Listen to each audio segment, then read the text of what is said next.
ഇന്ന് നമ്മൾ നേന്ത്രപ്പഴവും സേമിയവും വെച്ച് നല്ല ടേസ്റ്റിൽ വെറൈറ്റി ആയിട്ട് ഉണ്ടാക്കിയെടുത്തിട്ടുള്ള ഒരു കായ്പോളയുടെ റെസിപ്പിയാണ് കാണിക്കാൻ പോണത്. ഇതിലേക്ക് ഒരുപാട് എണ്ണയൊന്നും യൂസ് ചെയ്യാത്തതുകൊണ്ട് തന്നെ എല്ലാവർക്കും കഴിക്കാൻ പറ്റും. ഒത്തിരി ടേസ്റ്റാണിത്. അപ്പോൾ ഇതെങ്ങനെയാണ് നമ്മൾ ഉണ്ടാക്കിയെടുത്തത് എന്ന് നോക്കാം. അപ്പോൾ ഈ കായ്പോള റെഡിയാക്കി എടുക്കാനായിട്ട് മെയിനായിട്ട് നമുക്കിതിലേക്ക് വേണ്ടത് നേന്ത്രപ്പഴമാണ്. അപ്പോൾ അതിനായിട്ട് ചെറിയ 4 നേന്ത്രപ്പഴമാണ് നമ്മൾ എടുത്തിട്ടുള്ളത്. വലിയതാണ് നിങ്ങൾ എടുക്കുന്നത് എങ്കിൽ 2-3 എണ്ണം എടുത്താൽ മതിയാവും. ശേഷം സ്റ്റൗവിലൊരു പാൻ വെച്ച് കൊടുത്തിട്ട് അതിലേക്ക് 1-2 ടേബിൾ സ്പൂൺ അളവിൽ നെയ്യ് ചേർത്ത് കൊടുക്കുക. നെയ്യ് ചൂടായി വരുന്ന സമയത്ത് നമ്മൾ ഇതിലേക്ക് കുറച്ച് കാഷ്യൂനട്ടും കിസ്മിസും കൂടെ ഇട്ട് കൊടുത്തിട്ട് ഇത് വറുത്ത് കോരി മാറ്റി വെക്കുന്നുണ്ട്. എന്നിട്ട് ആ സെയിം നെയ്യിലേക്ക് തന്നെ നമ്മൾ നേരത്തെ എടുത്ത് വെച്ചിട്ടുണ്ടായിരുന്ന നേന്ത്രപ്പഴം ഉണ്ടല്ലോ, അത് ഇതുപോലെ ചെറിയ പീസായിട്ട് കട്ട് ചെയ്തിട്ട് നമ്മുടെ നെയ്യിലേക്ക് ഇട്ട് കൊടുക്കുക. എന്നിട്ട് ഈ പഴം നന്നായിട്ടൊന്ന് വഴറ്റിയിട്ടെടുക്കണം. അപ്പോൾ പഴം നമ്മൾ വഴറ്റിയെടുക്കുന്ന സമയത്ത് ഫ്ലെയിം ഒരു ലോ ടു മീഡിയത്തിലാക്കിയിട്ടാണ് വഴറ്റിയെടുത്തിട്ടുള്ളത്. പിന്നെ ഒരുപാട് സമയം കുക്ക് ചെയ്തെടുക്കേണ്ട ആവശ്യമൊന്നുമില്ല. ഒരു 1/4 ഭാഗത്തോളം നമ്മുടെ പഴം വഴന്ന് വന്നാൽ പിന്നെ നമുക്ക് ഈ പഴം എടുത്തിട്ട് ഇതുപോലെ ഒരു ബൗളിലേക്ക് ഇട്ട് കൊടുക്കാം. വീണ്ടും ആ സെയിം പാൻ തന്നെ സ്റ്റൗവിൽ വെച്ച് കൊടുത്തിട്ട് 1 ടീസ്പൂൺ അളവിൽ നെയ്യ് ഇട്ട് കൊടുക്കുക. ഇതിലേക്ക് പിന്നെ നമ്മൾ ചേർത്ത് കൊടുക്കുന്നത് വെർമസെല്ലി, നമ്മുടെ സേമിയ ഉണ്ടല്ലോ അതാണ്. അത് നമ്മൾ 1 കപ്പാണ് എടുത്തിട്ടുള്ളത്. ഇതുപോലെ ചെറിയ പീസായിട്ട് കട്ട് ചെയ്തിട്ട് ഇതിലേക്ക് ഇട്ട് കൊടുക്കുക. എന്നിട്ട് ഈ സേമിയ നമ്മൾ ഫ്ലെയിം നന്നായിട്ട് കുറച്ച് വെച്ചിട്ട് വേണം വറുത്തെടുക്കാനായിട്ട്. ഇതുപോലെ ലോ ഫ്ലെയിമിലിട്ട് ചെറുതായിട്ടൊന്ന് കളറ് മാറി വരുന്നത് വരെ നന്നായിട്ട് വറുത്തെടുക്കുക. പ്രത്യേകം ശ്രദ്ധിക്കുക, ഫ്ലെയിം നന്നായിട്ട് കുറച്ച് വെച്ചിട്ടാണ് നമ്മൾ ഇത് വറുത്തെടുത്തിട്ടുള്ളത്. ഇത്രയും കളറായി കഴിഞ്ഞാൽ പിന്നെ നമുക്കിത് ഫ്ലെയിം ഓഫാക്കിയിട്ട് മാറ്റി വയ്ക്കാം. ശേഷം വീണ്ടും ആ സെയിം പാൻ തന്നെ സ്റ്റൗവിൽ വെച്ച് കൊടുത്തിട്ട് ഇതിലേക്ക് 1.5 കപ്പ് അളവിൽ പാലാണ് നമ്മൾ ചേർത്ത് കൊടുക്കുന്നത്.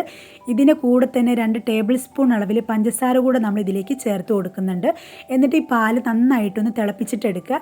പാൽ ഇതുപോലെ നന്നായിട്ട് തിളക്കാൻ തുടങ്ങിയാൽ പിന്നെ നമ്മൾ ഇതിലേക്ക് ചേർത്ത് കൊടുക്കുന്നത് വെർമസെല്ലി, നമ്മുടെ സേമിയ ഉണ്ടല്ലോ നേരത്തെ വറുത്ത് മാറ്റി വെച്ചിട്ടുണ്ടായിരുന്നത്, അത് ഫുള്ളായിട്ട് ഇട്ട് കൊടുത്തിട്ട് ഇത് നമ്മളൊന്ന് കുക്ക് ചെയ്തെടുക്കുകയാണ്. ഏകദേശം ഒരു 1/4 ഭാഗത്തോളം മാത്രം കുക്ക് ചെയ്തെടുത്താൽ മതിയാവും. അപ്പോഴേക്കും നമുക്ക് ഈ പാലൊന്ന് വറ്റി വരും. ഫുള്ളായിട്ട് വറ്റിച്ചെടുക്കേണ്ട ആവശ്യമില്ല, ചെറുതായിട്ടൊന്ന് വറ്റിച്ചെടുത്താൽ മതി. അപ്പോഴേക്കും ഒരു 1/4 ഭാഗത്തോളം വെന്ത് വന്നിട്ടുണ്ടാവും. ആ സമയത്ത് നമുക്ക് ഈ ഫ്ലെയിം ഓഫ് ചെയ്യാം.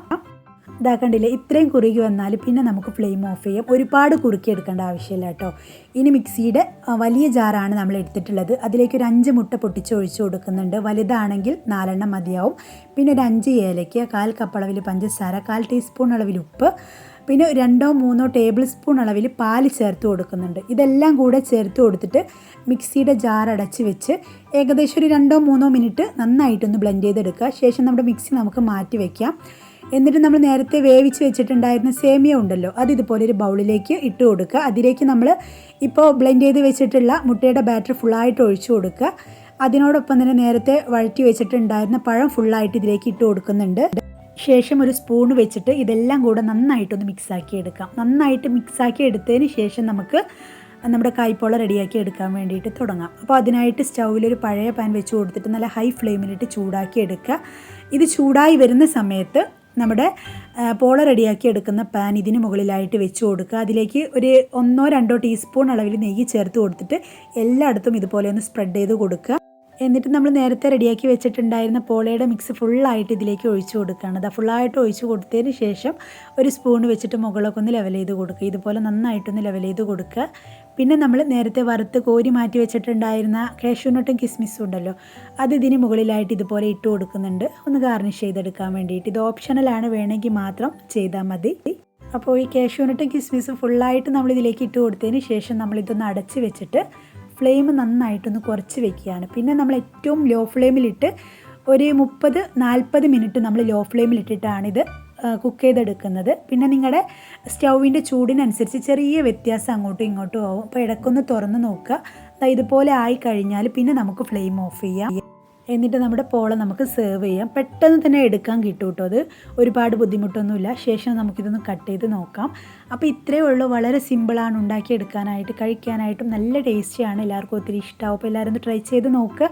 വീഡിയോ കൊണ്ട് ഇഷ്ടമാണെന്ന് ലൈക്ക് ചെയ്യുക. ഇതുപോലെയുള്ള ന്യൂ റെസിപ്പീസിനായിട്ട് നമ്മുടെ ചാനൽ ഒന്ന് സബ്സ്ക്രൈബ് ചെയ്യുക. Thanks for watching.